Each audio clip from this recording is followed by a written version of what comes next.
if it wasn't for the receiver doc, because the receiver doc has helped us relive some of the great moments last season.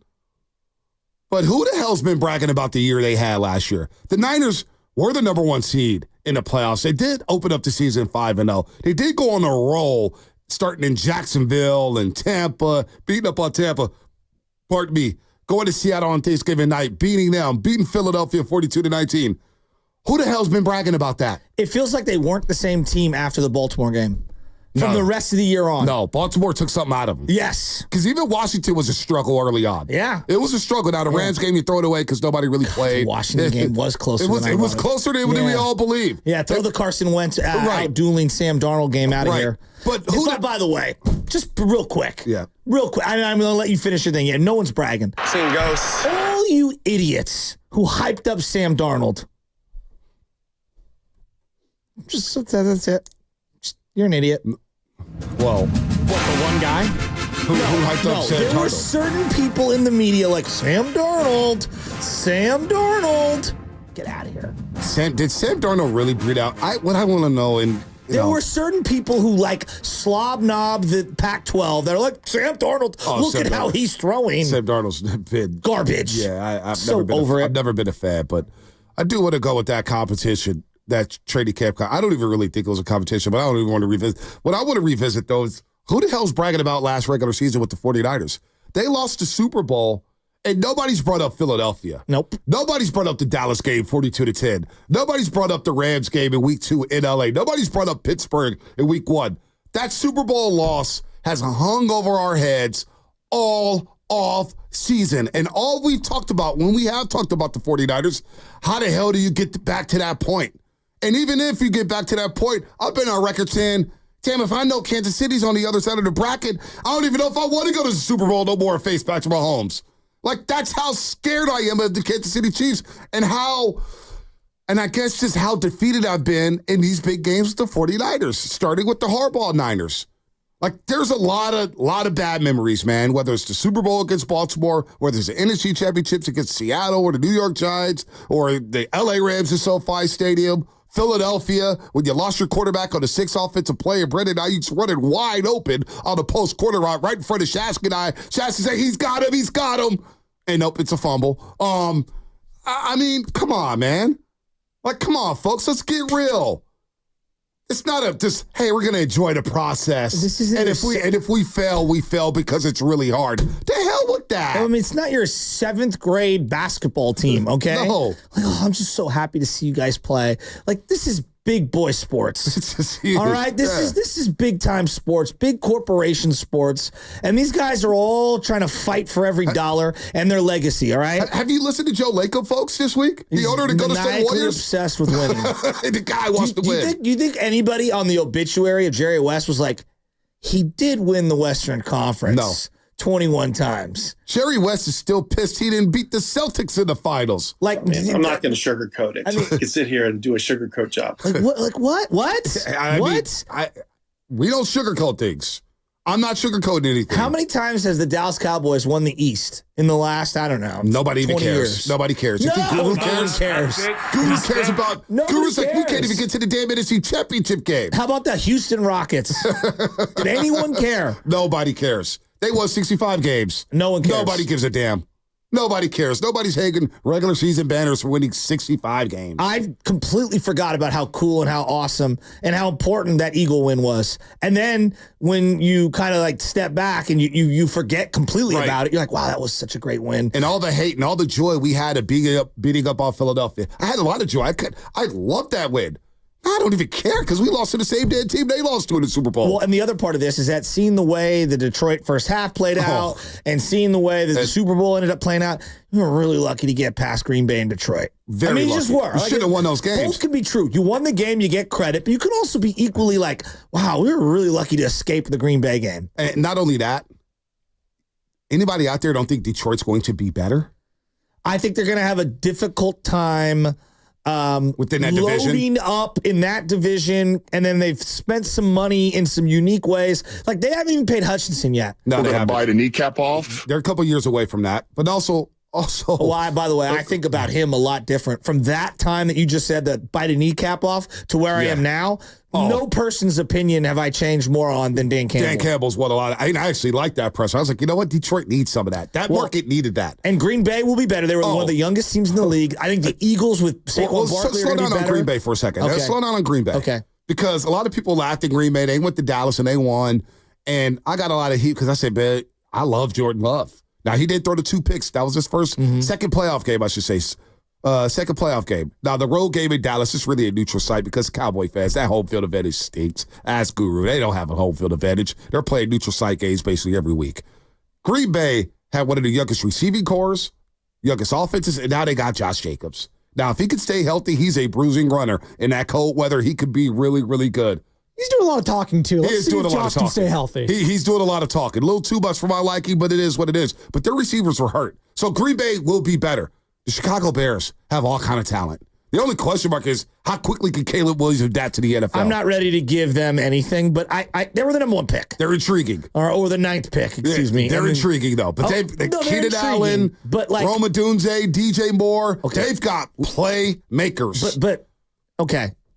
They're a long way away for me to believe that they're a contender for the NFC. Maybe their defense was really good last year, Shasky. We thought the Texans were going to be horrible last year. Okay, but the Texans were also a half away from not winning that division, and Gardner Minshew and the Indianapolis Colts could have won that division. So it doesn't half matter, away from maybe beating the Ravens. They were. They were in that game. Half. That was a very close first half. Very close first half. Fair. No, you know what I'm saying? This thing could flip in the NFL. Chicago's got a rookie quarterback and a coach that I'm not sure with is that logic, Shasky, the Niners were a quarter away from not going to the NFC Championship game. Yeah. They needed a game-winning drive to beat the Packers. They were also the best team in the league for 3 months. But nobody cares. I know. Nobody even cares. But at no point does Chicago show life. Like we have to. No. That's not true. To give them a month. No, that's not true. Chicago showed a lot of life late last year when they traded for Montez Sweat. I'm talking about the rookie quarterback. Well, Caleb Williams. Yeah, like gotta give him a month. Caleb. That's all I'm saying. But no, Chicago. They played very, very tough last year. They go to Minnesota on that Monday night game. They win an ugly game. I'm looking at the schedule right now, and I remember every single game because I was watching all these games. Detroit, they beat the hell out of Detroit after blowing the game late against. They were up like 12 points on Detroit with 4 minutes left in the game. Should have won the damn game. They go to Cleveland. Should have won that game in Cleveland. Justin Fields laid on all these passes. Chicago is a team I'm watching, man. I'm telling you, I think they could go from where were they? What was their record last year? Where were they? They were 3rd in the North. I believe Chicago will be in the playoffs. That's a hot take. I think Chicago's going to be in the playoffs this year. I mean, they can have a great year and not even be close to the playoffs. You know what I mean? I think they're going to the playoffs. Okay. Well, I'm gonna wait on Chicago until I see them play. That's fine. But we said the same thing about Houston. I thought Houston was going to be they killed me in a survival pool. Yeah, but that's the worst division in football. On paper, it is. But on paper, Tennessee's terrible. And look, I'm just saying, Tennessee's terrible. Indianapolis lost their quarterback after 3 weeks and was starting Gardner Minshew for months on end. And then Jacksonville wasn't even close to as good as what we thought they might be. Yeah, we thought they were going to be good on paper. So Houston's tough. DeMeco Ryan's got something. They didn't bring in Danielle Hunter to go alongside Will Anderson Jr. and all the studs they have offensively. Watch out for them. But I like Chicago, man. Montez Sweat went there. But anyway, all that to say is that the NFC is getting better, Shasky. You don't think within our own division, Seattle's getting better? Yes, I'm interested to see a defensive coach and how he can take Geno Smith to the next level because I dismiss Seattle in general due to the fact that Geno Smith, I believe, is kind of hit a ceiling. You know why I'm not going to dismiss Seattle, though? This coach coming over, McDonald, is the same defensive coordinator, no doubt, who rattled Shanahan in that offense on Christmas Day with the Baltimore Ravens. Is he bringing Kyle Hamilton with him because that's one of the best safeties in the game? But he's got some players on that Seattle defense. They've got some players on that defense. They got Witherspoon. Witherspoon's we better hopefully we have Ayuk to go to counter. But Seattle, they're coming, man. They're coming with this defense. And then you got the Cardinals. I got a sneaky suspicion about them. I don't know what it is, but Kyler seems like he's locked in. They bring in Marvin Harrison. I like Gannon. Gannon's tough. That GM's tough. They're building something in there. Trey McBride, the tight end's good. Yeah. Tight end's really good. Yeah. And then you got Sean McVay and the Rams. Well, you know how I feel about him now. Yeah, you've come full circle on him. Welcome to my world with Sean McVay. So This whole Super Bowl window thing, we're all talking about, hey, the window's open and blah, blah, blah. If you lose the Super Bowl, okay, it's really hard, and just enjoy the process. Has anybody enjoyed the process from last season? Because from what I've heard and from what I've seen online, nobody's talking about that damn process from last season. Everybody's talking about how you lost the Super Bowl and how you should have lost the NFC Championship game. So I say all that to say it is absolutely Super Bowl or bust. If they don't win the damn Super Bowl this year, it will be a massive disappointment. And I know how hard it is, but with this roster that Juszczyk just said up there in Lake Tahoe, we got the best roster in football. We got a Super Bowl roster. Kittle keeps saying it. Everybody said it. They got to finish the job, though. And if they don't finish the job, Shasky, what? Then what? Well, then we go to the bottom of the mountain and we're rearranging some of the deck chairs. We're going to have to get rid of some guys. Like they're very bloated financially. No, they are. They're bloated financially, and they're $30 million over whatever the salary cap is currently for next year. Well, that's without retaining a lot of players that are up for contract extensions. That's without giving Brock Purdy a big money, paycheck. And everyone's like, well, it won't hit your books for a couple of years. It's gonna hit your books at some point.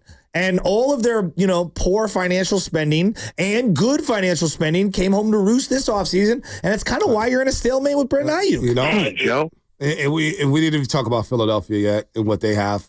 You think Philadelphia with Saquon Barkley? They're going to be a problem.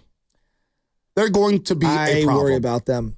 But here's the thing. They don't have any linebackers. And they never do. Yeah, and so that's if you're going to face Kittle and CMC and Debo and you don't have linebackers, good luck. Yeah, good luck. Because you got to be able to knock us out. Who are their linebackers? Who they got? Jacoby Dean from Georgia. Who else? They picked up Devin White from Tampa, who got benched in Tampa. We'll see about him. Nolan Smith Jr., another Georgia guy. They drafted the Iowa guy in the secondary. I don't know what position he's going to play. Cooper DeJean. Jeremiah Trotter Jr. Yep, Jeremiah Trotter Jr. They got C.J. Gardner-Johnson, Reed Blankenship, Darius Slade Jr. Yeah. They're going to be a problem. Bradshaw now, their pass will rush not be there. They're going to be a problem. They really went after their secondary, though, because that's what was really porous last year for them. It was just a god-awful. You saw that in the Tampa game especially. Yep. No doubt, but I also, against us, if you can't cover tight ends and running backs, we will destroy you. That's why Baltimore's so unique against the Niners. They have linebackers that can run and a safety who can cover middle of the field and deep. And so I look at specific teams. They just lost Patrick Queen. Right? One of the things about Kansas City that I believe is to be, very underrated is their linebackers were awesome in the Super Bowl. They were all really good. Really good defense. Really good defense. In the AFC. Damn, King Henry's in Baltimore now. Derrick Henry. You don't think that's going to work out for the Baltimore Ravens? Yeah, I think that's going to work. So you know what I'm saying? So now I don't know whether Lamar's running or Derrick's running. Wow. That's a perfect fit. And Spinoni, you can get on this, but when I hear people, and I'm not trying to rip Beard, I'm not trying to rip Laurie Matthews, anybody who has that process or that has that thought process, but hey, just enjoy the journey and win. I and know you know people. What? but I'm not going to be happy if they don't win the Super Bowl again. I don't think. Will Jed be happy? Forget us. No, nobody will. Will John Lynch be happy? It would feel like a wasted era. These guys are maniacally obsessed with winning a Super Bowl. Just one. Start there. One. They just want to win one. How do you view the Niners, Spadone? How do I view them? Going into the season, just what? I think they have the most pressure in the NFL. It's not even close. It's the most pressure for a Bay Area sports team, in my opinion, in over 20 years. Since the 0-2 Giants. They are in probably the most difficult position you could be in because you haven't won a title. So that you can at least lean on that if you're the Warriors at this point, right? There's expectations, but it's you know what? They've already won so much. There's equity. There's equity built up. Hell, I know the Giants is whatever, but they've won in this century. Yeah. So they've already built up. For some fans, it's whatever. I was a little kid or something like that. It's fine. But for the Niners, 3 different times you have gone to the Super Bowl since the 2010 year, and you've lost. So they've gone to the point where the regular season no longer matters. But they haven't got that title, which is the worst space that you could possibly be in because all of the expectations are Super Bowl or bust. No doubt. When I think about my Warrior fandom, it's funny that you brought that up, B. My dad experienced the 75 team. My grandfather. Yep. I didn't. And so whenever I'm talking about the Warriors, I never account for that championship because I didn't. We weren't born. Exactly. In my life, the Warriors were losers. Yep. Okay? And so that's what my setting is as a fan. Think about when they won 2014-15. It was like Steve Kerr's first year. My expectations going into that season wasn't a championship. No, it was like Western Conference Finals. Let's just get back to the. I was like, let's get to the second round of the playoffs. If you got me to the Western Conference Finals, I would have felt. I was just thinking, just get me to the second round. I'm good. No, just keep building, and then they win the NBA championship. You're like the Warriors. I know NBA champions. Remember, the Heatles had just won it the year before, 2 years before, and you thought that the Heat and the Spurs were still going to be at it, and then LeBron bounced and it changed everything. So I want to ask Lubman, because you're a Niner fan, Lubman. Is the 94 championship equivalent to you that it would be for me when I talk about the 75 Warriors, where I have zero emotional attachment other than through my vicariously through my dad? Does that make sense? Kind of, to be honest, no. That last Niners Super Bowl title, I was, toddling around at that time. I have no memory of what was going on at that time. You're not hoisting that up, right? It could have happened in 1955 as opposed to 1995, that title. So, I kind of agree with what Spadoni said earlier. It's like with the Giants, I obviously want to see them get back, but that urgency, it's never going to be what it was for me. That pressure, it's never going to be what it was for me going back to 2009. Warriors, same thing. It's going to take a while for that pre-2014 pressure to really get there. But with the Niners, though, is in my living memory of being able to process life, no, I have no memory of what the Niners are like when they're, winning a Super Bowl. And even with the Giants in 2010, I wasn't expecting them to win the World Series. To me, there wasn't a lot of pressure. They beat the Phillies, who were the odds-on favorite. All the pressure was on the Philadelphia Phillies and Ryan Howard and Chase Utley and all Phillies those guys. Felt like winning the World Series. And then you got to play Texas, and it's like, we're playing with house money. Let's beat the Texas Rangers. They clinched the spot on the final day of the year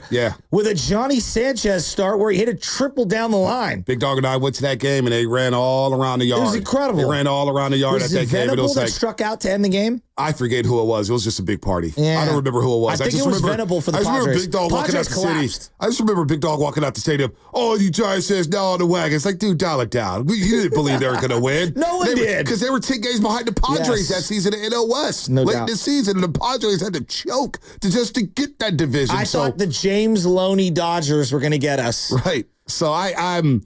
you like that. The Matt Kemp, come on. James Loney, Chad Billingsley. Jesus Guzman. Yes, Jonathan Broxton Dodgers. We got Call of the Week coming up in a couple minutes. Rafael for call. We got Call of the Week coming up in a couple minutes. Let's go to Bobby and Los Altos. Bobby, what's happening?